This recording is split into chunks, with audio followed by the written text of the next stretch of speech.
Make way for the bad guy. What is up, everyone, and welcome to another episode of Crowd Pleaser, the podcast that brings you the inside scoop on what it takes to be a male entertainer in today's age. I'm your host, Caesar the Crowd Pleaser, and I have a special guest entertainer with me today that I'll introduce in a moment. But first, I'd like to mention La Bear Dallas. This is where I and my guest host perform Wednesday through Sunday. Anything you need, you come out, you have a good time, meet some great people, have a good laugh, and just relax from the weekly schedule. You come out and see the show, you won't be disappointed. Next is our Patreon, patreon.com/crowdpleaser. This is where you can go ahead and give a little something back to the show. You get all kinds of neat perks that brings you up, like you can ask the question of the week where we'll answer on the show. We'll start having giveaways where you will automatically be entered into that, as well as being able to see all our rehearsal videos and actual acts performed live on stage, which is a nice perk for all of you that out of state and out of towners and whatnot that can't really see the show.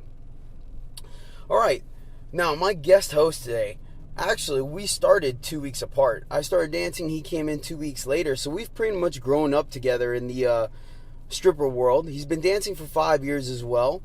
All right, he's won the Sexiest Man of Texas in 2014, which let you know it is no easy feat.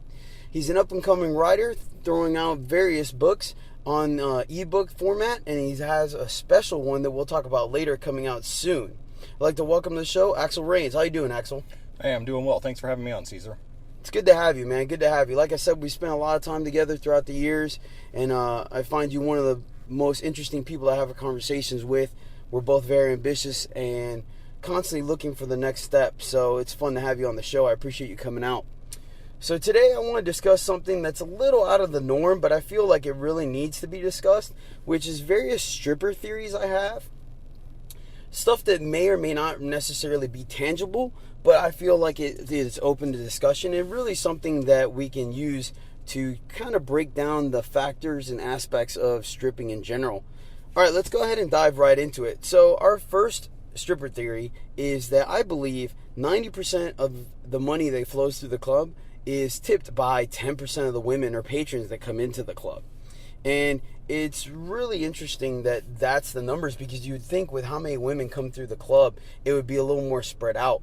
But the fact of the matter is that it's not. You'll see periodically as you're there every night that a handful of women will come in, spend a little bit of money, and then a certain group of women will come in and spend the majority of money, which when you think of outsider research and stuff like that, the majority of the major companies and corporations, they spend more resources trying to maintain return customers and keep them than to actually bring in new customers. And the reason being is that once you have something, for example, Apple, if someone buys an iPhone, chances are they're going to buy an iPad and a MacBook Pro and Apple TV and stuff like that. So it's really advantageous of them to maintain those return customers and clientele. How do you feel about that, Axel? Man, I think you put the nail right on the head. It's definitely been that way for me. You know, the club can be packed and I may not make any money that night. You know, a lot of girls will feel like, oh, well, I spent a lot of money because, you know, maybe they spent money before they came in. Maybe they got a package at the club. But, you know, sometimes girls aren't used to having to spend money when they go out and are used to never spending money. And so they feel like it's maybe perhaps owed to them. But then I can, you know, have one single person come in and 20 girls in the club, and I can have a great night because, you know, we've built up a relationship and they value what I do and what I offer, and that's just kind of how it's always been, I think. Yeah, it's a very much a quality over quantity type thing. I feel when you first start, since you don't have a group of regulars or anyone that comes to see you that often, you rely heavily on GP, general populace, that comes in for the weekends and stuff like that. So your money's a little more spread out. But as you start to gain experience and develop that clientele, it definitely leans more towards the few versus the many. Now, one theory I have in relation to this is I feel like, especially on Fridays and Saturday nights, if every woman came in here with $20 in their pocket, cash, and decided, you know what, I'm going to tip every guy that goes on stage $1 and $2. Whether I like him or not, I'm going to go ahead and up there. He's putting on a show. I'm going to tip him. To me, I feel like that alone would create environment 10 times better than what it could be or what it is, because you figure on a Friday or Saturday night, we'll have anywhere between 200 to 300, 350 women in that club. If every woman tipped $1, then every entertainer would walk out of there with 350 right off the bat before midnight, which puts them in a better mood. So the show improves, their quality, the type of attitude they had talking to people improves, and thus the women can enjoy the show a lot more because everyone's in a good mood. And it's something as simple as that. And then, like I said, they're only out $20 for the night. Exactly. But it's one of those things where everyone has to do it or no one has to do it. What do you feel about that? Man, I totally agree with that. It would be nice if all the girls who came in on Friday and Saturday had that mentality. Of course, you have your parties that will go spend all their money on a single entertainer, and then you have other girls that will sit there the entire night and not tip at all, and kind of feel like it's owed to them. So it's certainly one of those things where I feel like the distribution would be really nice, knowing that on a Saturday night, hey, I'm gonna make some money. Saturdays are busy days for us, and our income isn't distributed evenly throughout the days. We may make 60% of our income on a Saturday night, and the rest of the income spread out over the other slower days, and we might have slower days where we make very little income. So I feel like that's a great observation, and would certainly be a better environment, and the guys would perform better, or have that desire to perform better if they knew that they were going to get a good response, and at least be appreciated. Yes, and it also leads to a certain negative byproduct, because when someone's a good regular comes into the club, a good friend of theirs comes into the club and is prepared to spend a significant amount of money, the entertainer typically will focus on them for obvious reasons, and it never fails that those are the nights where there's someone else in the club that wants your attention as well.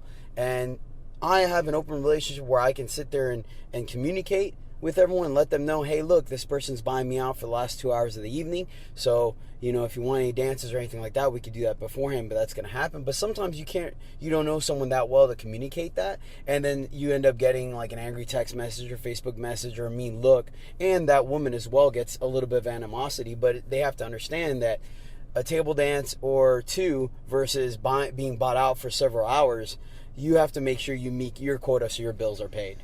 Exactly. I mean, at the end of the day, it's a job, and I think that's something that a lot of girls forget.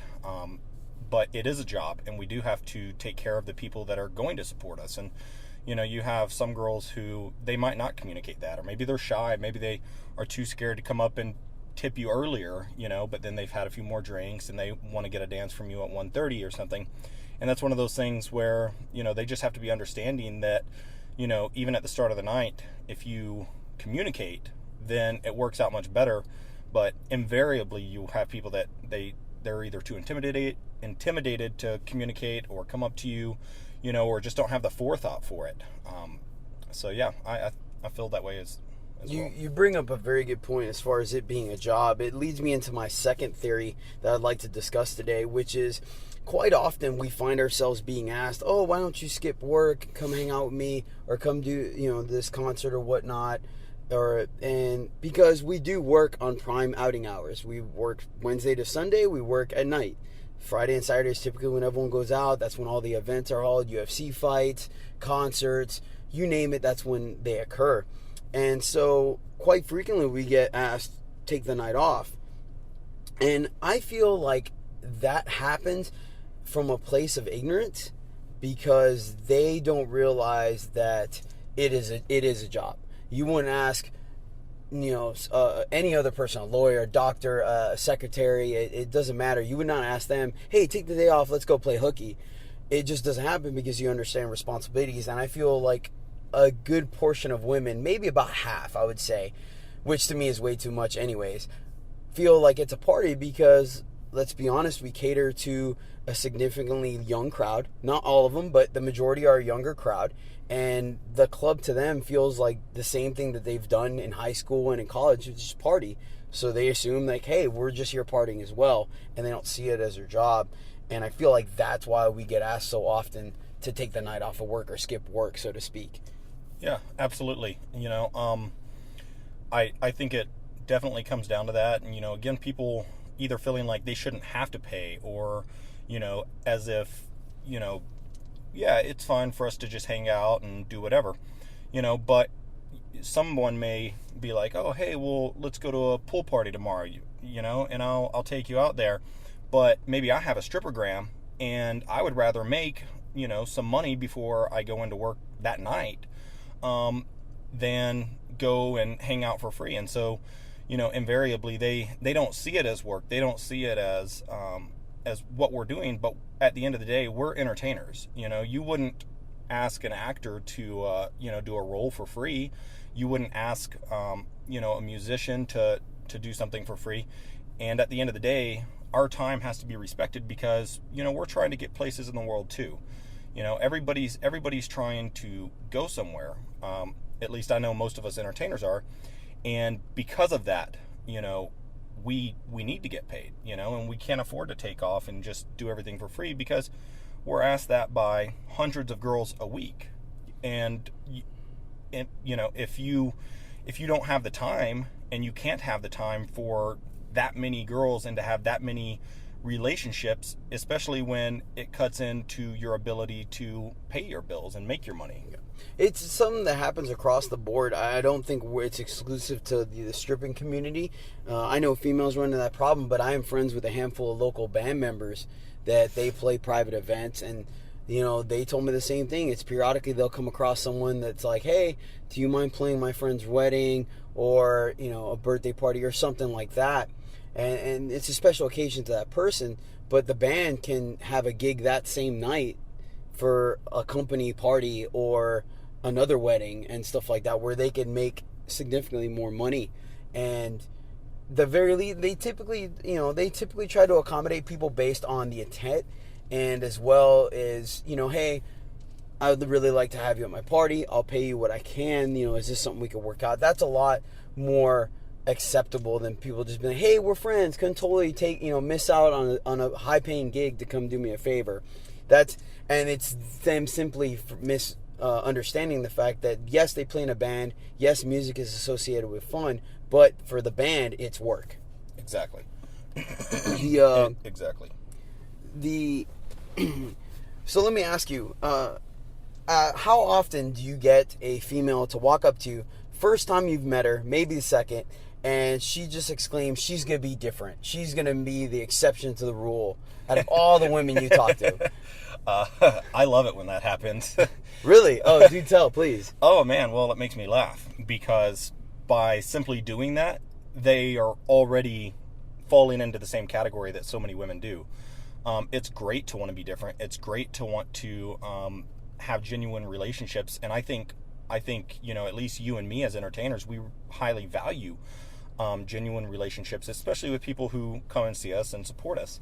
But by being different, you're kind of being the same by just exclaiming that.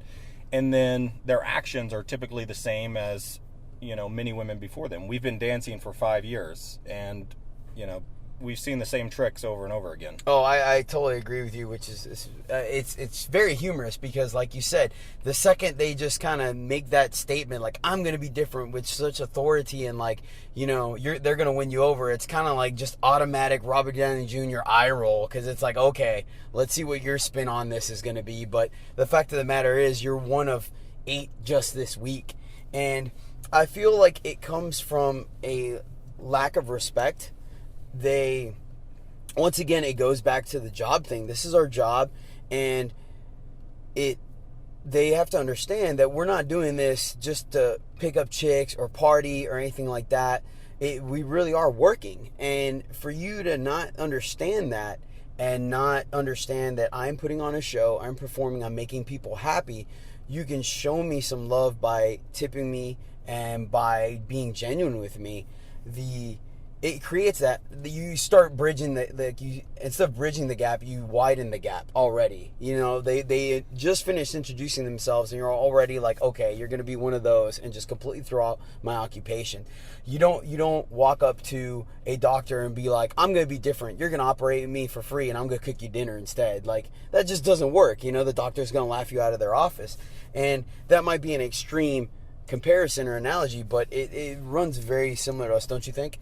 Yeah, I definitely think so. And I think, it kind of sets it up for failure in the first place, because simply by walking up and doing that, and, maybe they haven't even tipped you yet, and maybe they sit there and want to talk to you for 5 minutes and then only tip you a single dollar, it kind of creates a bad taste in your mouth, because that person is already starting off a relationship with negativity, and with at least us guys feeling very disrespected, and maybe they don't feel like they're disrespecting us, and maybe they don't see that, but you wouldn't go up to a waiter and be like, hey, look, because I'm different, and maybe I'm pretty, or I'm this, or I'm that, look, I'm not going to tip you tonight, on a $200 tab or whatever.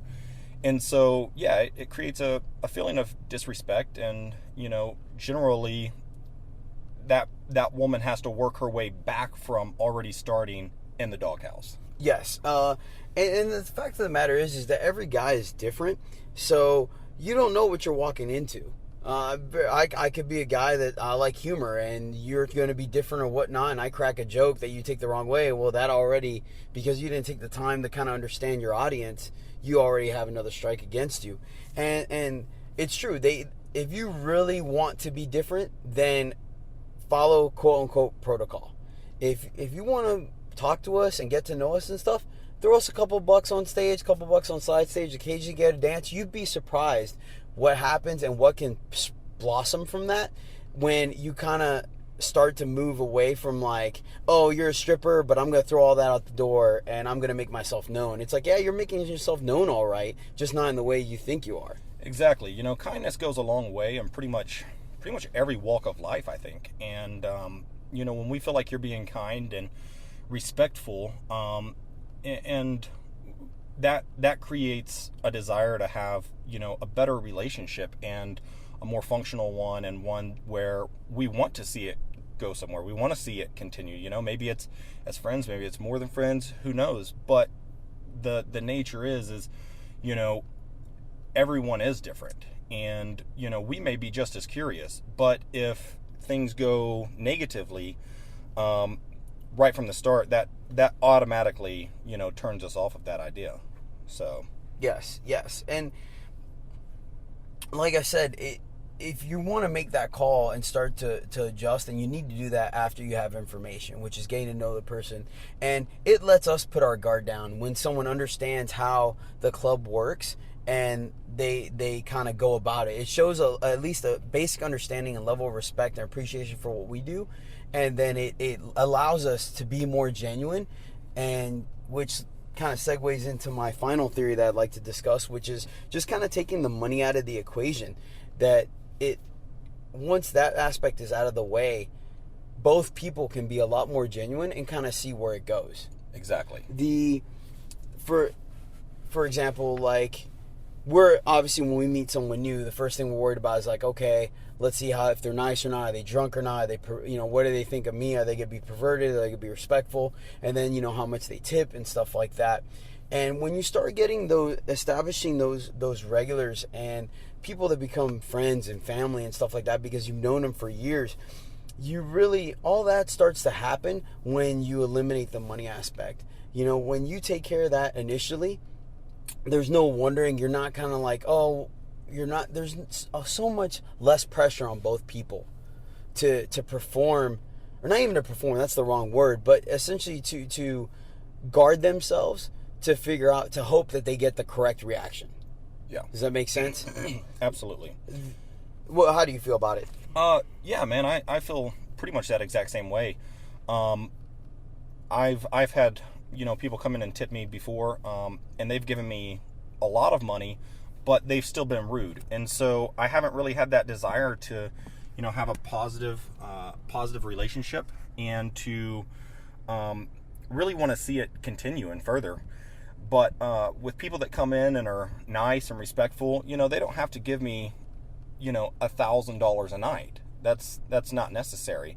But when they come in and they're fair, and they respect me, it really does further that desire to have a good relationship. And once you start laughing and getting to know someone, and then talking and realizing that you really enjoy their company, then it makes it a whole lot better. And once that person realizes that they can take the money out of the equation, all of a sudden I'm not worried about, okay, well, is this person going to come up to me at 1:30 and be like, look, I want 3 VIPs, when I may already have one for another person. Correct. It's so much nicer when they walk in and at the start of the night, they're like, hey, so look, I'm going to want 4 dances tonight. Just spread them out and come get me when you're ready.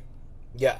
And then you can swing by the table when it's convenient. You can chit chat for a little bit, or you can grab them for a dance. And like there's not that pressure of like, is he swinging by the table to try to see if I want to dance? Is he, or you're like, well, is she going to get a dance? Is not? Should I give her, is it? Because we essentially can't work the floor. So when we stop by someone's table, our saving grace is, oh, we're there to get a dance or whatnot, or have a shot with them or something like that. So, and like you said, Fridays and Saturday nights, after 1 o'clock, the night gets very hectic. And the last thing you want to do is someone wanted to get 3, 4, 5 VIPs from you, and you don't have the time because you already pre-planned your night. Exactly. And when they come in and initially they're like, hey, it's great to see you.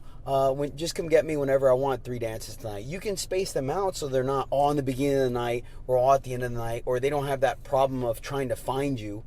And they also they're not worried about everything. Like, if you already have your money, then it alleviates for them oh, you're just saying this to get more dances. Oh, so, and you can be yourself. Like, how many dances they want? You can space it out. And when you grab them, you're like, you know what? I'm just going to be me and have a good time.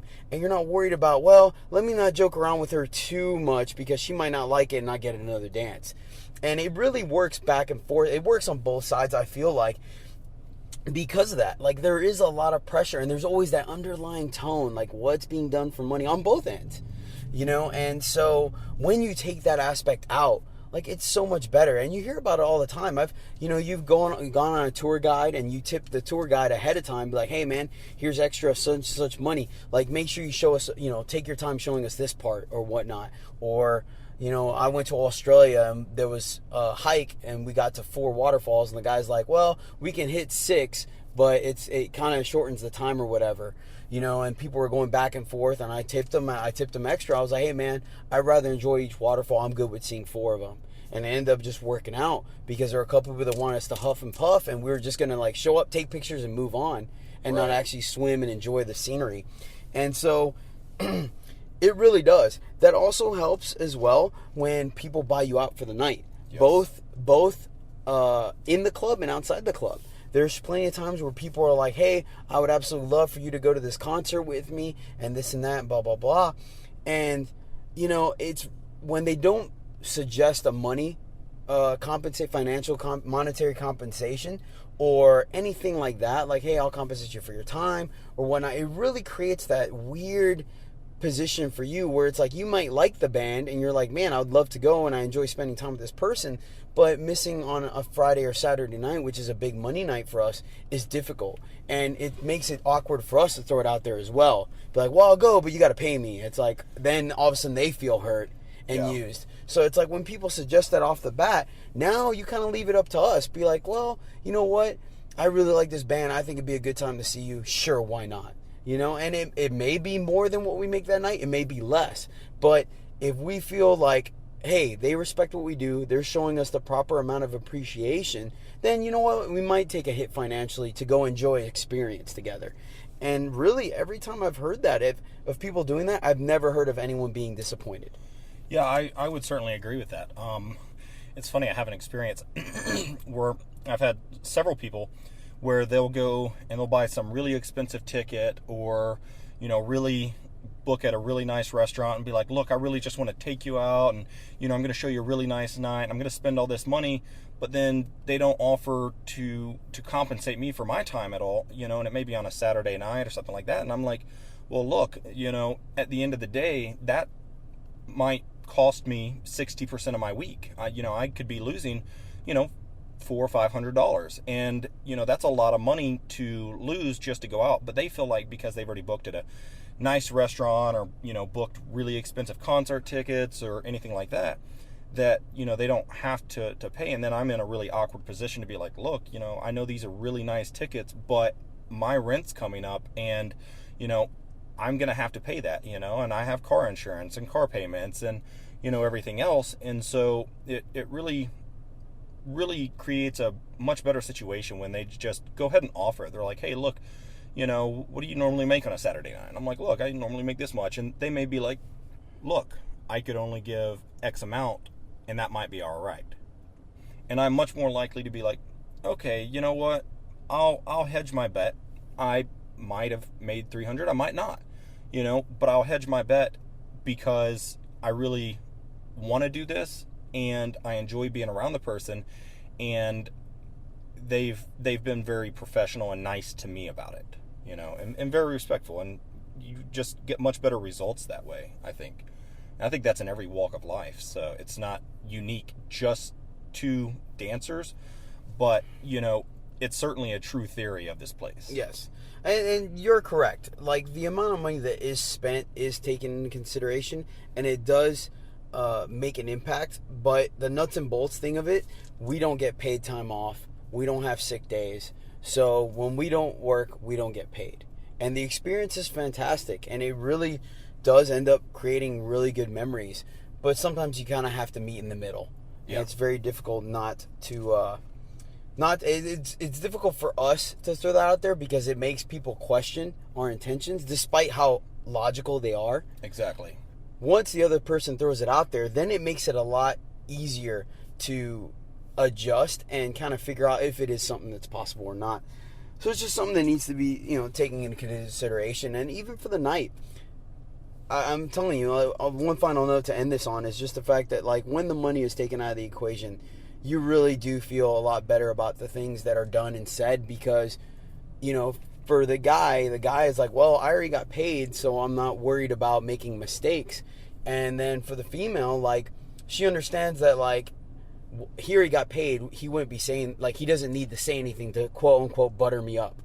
So everything that comes out, you can laugh together, you can cry together, you can, anything, be very serious, be very emotional. It doesn't matter. Whatever the night takes you, you're able to have a more genuine relationship. Yeah. So I fully agree. Right on. I appreciate you that, Axel. It was definitely a good conversation. I enjoy going back and forth with you on some of the stripper theories. Listeners out there, let us know what you think. Go on the Patreon, write some comments under here, or you see it on YouTube as well, or social media. Just go ahead and message me or hit us up. It definitely enjoys further conversations on this. So now, Axel, we're going to go ahead and move into the worst and best events of the week.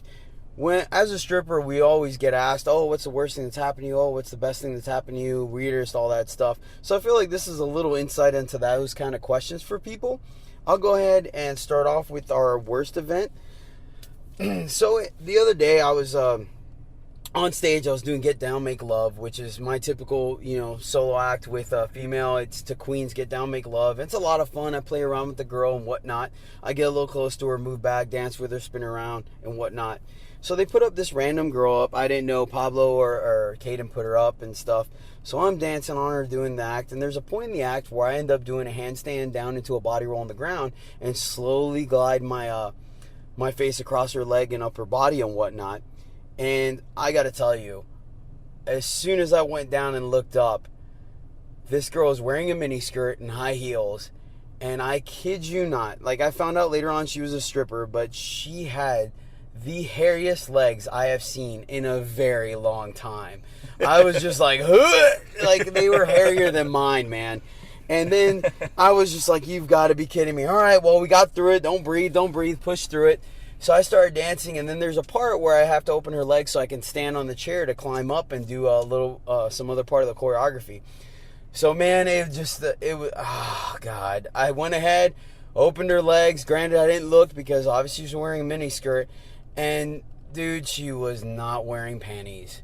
And I know I didn't look, but my head is still down there, so I had peripheral vision. And let's just say that there was a certain aroma in the air. And I was, like, kicking myself for doing this act. And why did they put her up? And da-da-da.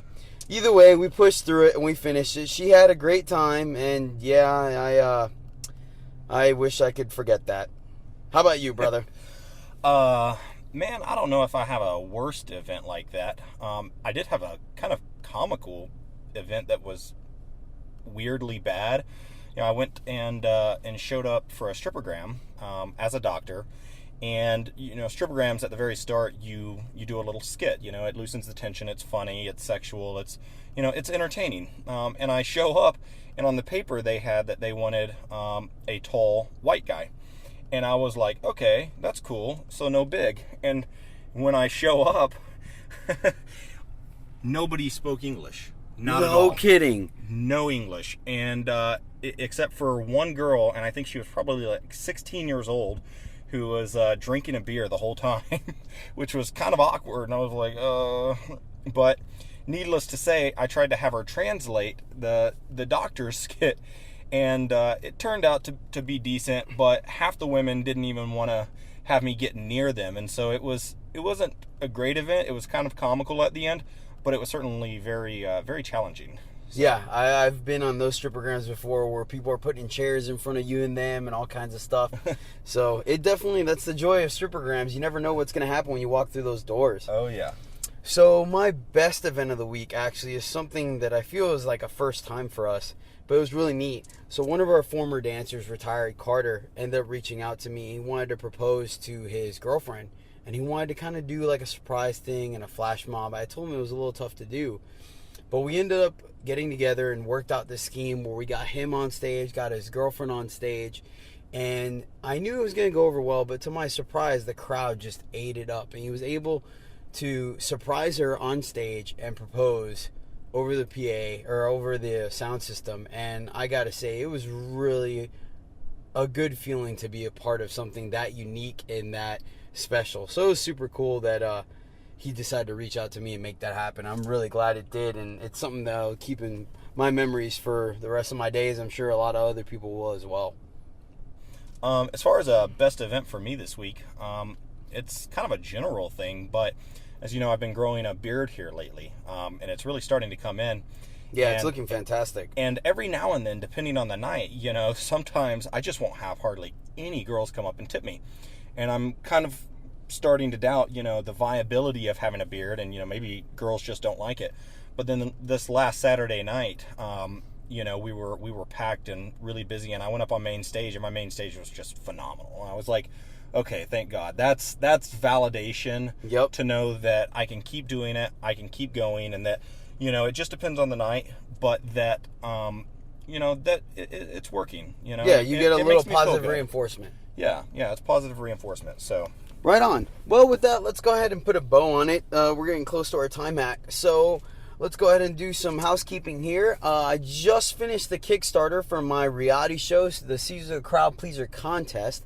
It was a successful Kickstarter, which means I'm going to go ahead and start recording and getting the guys together and editing so we can make a reality show for everyone. So definitely be on the lookout on YouTube and social media for it when I start posting.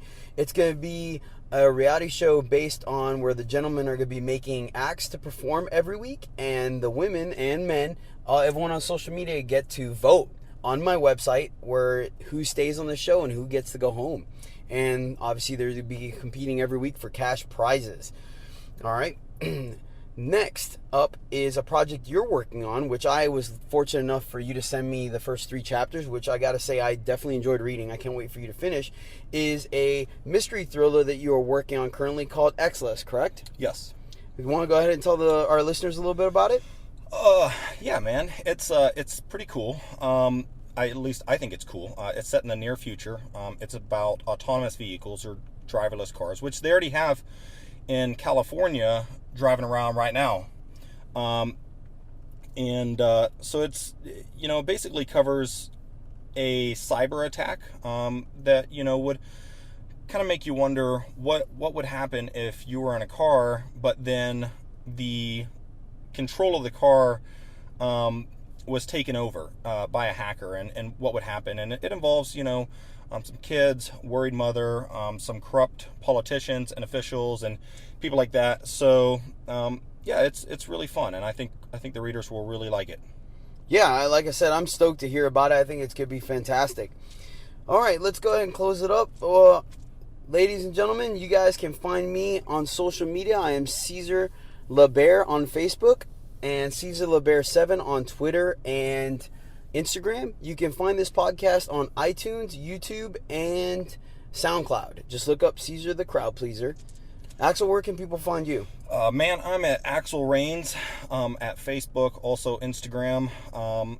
I have a Twitter, but I don't really get on there very much. It's AXLREIGNS. It's pretty simple, and that's where I'm at pretty much everywhere. So, outstanding. Well, brother, I appreciate you having you on the show. I think the listeners are going to enjoy this one. I look forward to having you again. I can't wait to read your book. All right, thanks so much for having me, Caesar. All right, everyone, we will see you next time.